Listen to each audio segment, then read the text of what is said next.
Hier soir, j'ai fait une insomnie et c'était impossible pour moi de m'endormir. En mangeant avant d'aller me coucher, j'ai regardé une émission sur les ovnis. Ensuite, je suis allé dans mon lit.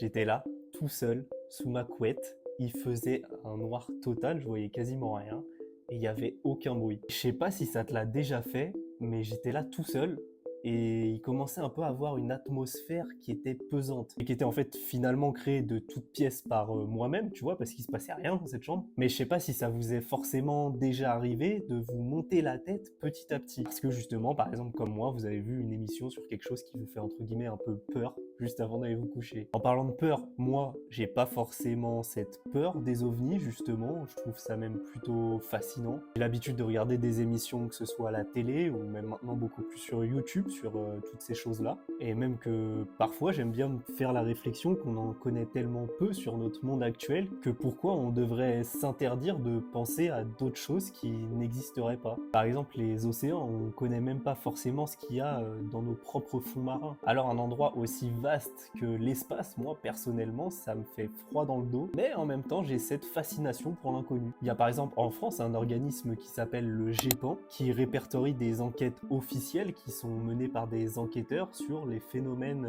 aérospatiaux non identifiés. Tout ça, c'est accessible gratuitement, et après l'émission, je suis allé lire quelques dossiers, parce que franchement, on va pas se priver, c'est accessible, il y a eu des vraies enquêtes, c'est officiel, c'est hyper intéressant, tu vois. Et il y a quelques histoires qui sont assez folles. Un mec qui était là en train de promener son chien, quand il a levé la tête au ciel, de nuit, c'était le soir, il a vu trois anneaux rouges au-dessus de lui en forme un peu de triangle. Au début, tu dis le mec il est un peu farfelu, tu vois, mais pas du tout.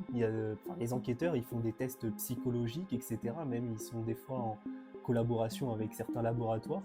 Et le mec, il a été défini comme quelqu'un de stable. Donc voilà, moi j'étais là avec tout ça dans la tête, dans mon lit le soir, en train de flipper entre guillemets. Je dis pas que les extraterrestres ça existe, loin de là, mais je me suis un peu monté la tête. Quand tu te rends compte quand même qu'il y a autant de dossiers qui sont officiels d'histoires, je peux pas dire qu'il y a que des tarés qui racontent de telles histoires, tu vois, il y a forcément des gens bien et stables comme je viens de te montrer pour le mec du chien. Et tout ça, ça laisse libre cours à ton imagination et je trouve ça assez cool, même si d'y penser la nuit, ça peut faire flipper un peu des fois.